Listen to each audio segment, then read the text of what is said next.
Good afternoon, Mayor and Council. I have several items to talk about, last of which will end up being in the well.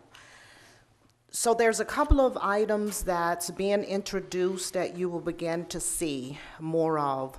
One is we at the staff will be beginning to talk about the community in different ways periodically, where we will focus on a particular area.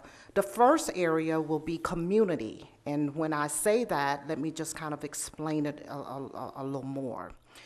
So over the next 2 months, citizens will see an emphasis from us on community.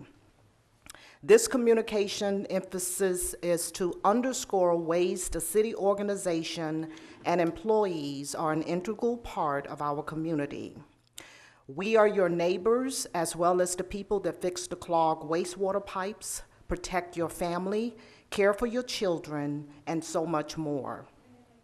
We love our community and want to take the time during the holiday season to illustrate the ways our 3,000 employees care for our community every day, 24 hours, 7 days a week, 365 days of the year.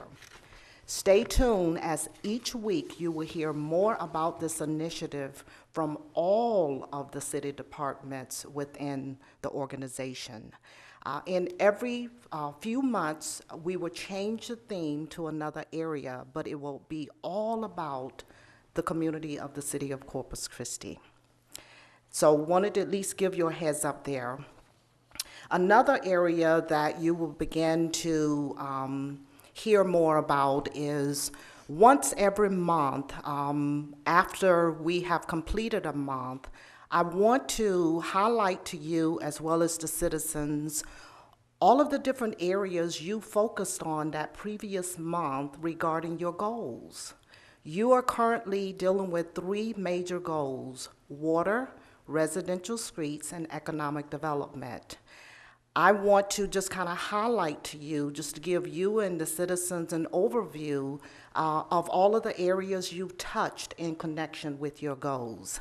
As an example, in October, you touched all 3 of your goals. In the water area, you talked about the drought contingency plan. You talked about some of the major supplies that's needed for the water treatment plant. And you also talked about the seawater desalination project. Those are all under the goals that you established earlier this year. Under economic development, you address many of the small business internship programs with the university, as well as with the community college. A lot of the small business related activities you approved. You talked about affordable housing, as well as the tax credits associated with it. You talked about the homeless issue.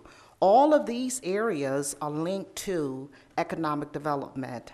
And you talked about residential streets. You may recall it was in conjunction with the Harbor Bridge, but you talked about Comanche, La Pan, Timmons, and the Surfside Boulevard. Those are all residential streets, and they're all aligned with your goals. I wanted to let you be aware. Those are some of the things you will begin to see, so that you know, as well as the citizens recognize, that you are meeting the aspects of your goals.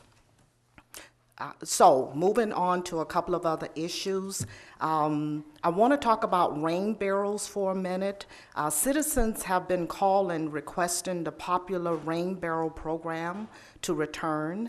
Well, the good news is that we've been able to secure a limited number of barrels for purchase as part of the city's ongoing water conservation program. Residents can purchase up to 2 rain barrels per household for a discounted price of $47 plus tax.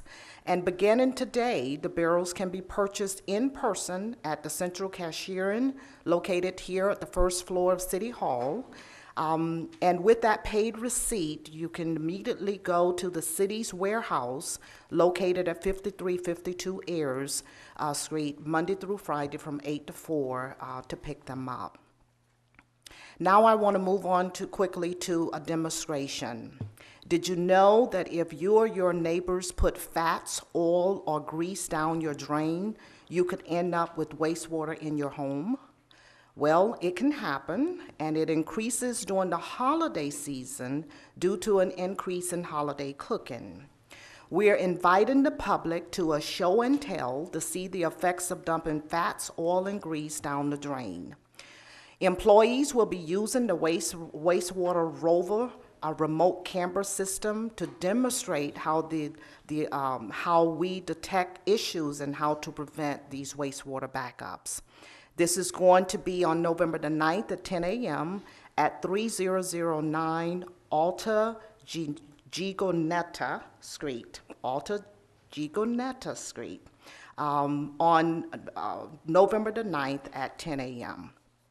Just a couple of more issues, Council. The next one is in regards to Hurricane Harvey debris update. I indicated that every week I wanted to make sure you as well as the citizens are aware of what's going on there.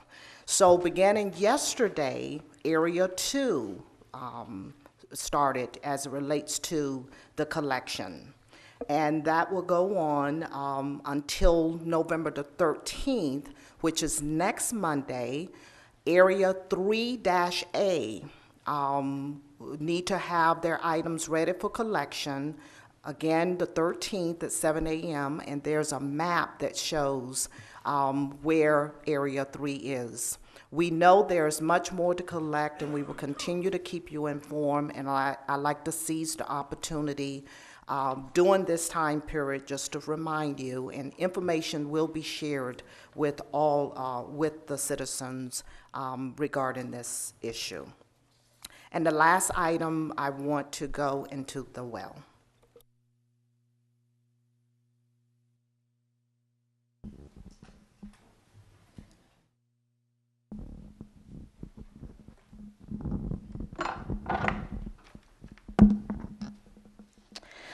So, Mayor and Council, we had a couple of firefighters who went to Puerto Rico to assist there, and we would like to introduce them to you as well as the citizens. If you could please come forward.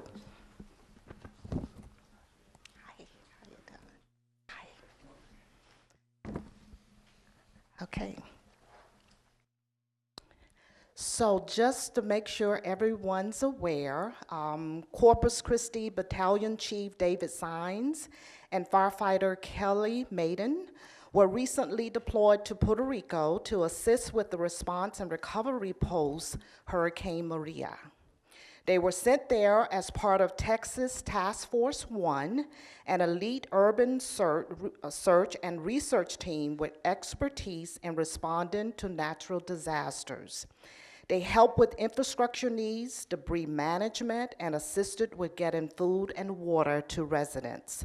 The deadly storm hit the island in September, leaving it without electricity and water. So Mayor and Council, as well as the citizens, we wanted you to know that we participated in the process and wanted to make sure you knew the individuals, and we do appreciate the City of Corpus Christi being a part of helping the recovery of Puerto Rico. So with that, I would like to turn it over to the Chief and see if he has something to say. Thank you very much, City Manager Rose. Mayor, City Council, and the residents of Corpus Christi, I can't emphasize how proud we are on the fire department to have members. These are only two of many members that we have that are part of Texas Task Force 1. But I also wanted to make sure, Deputy Chief Quintero and myself wanted to make sure that the families are also an integral part of our department and our firefighters.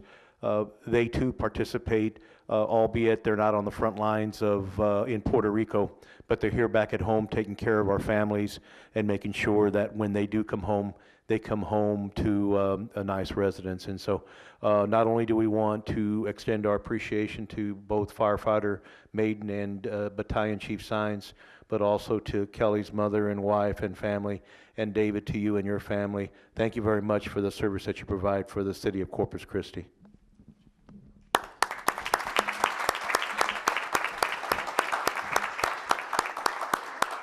We would like to take a picture.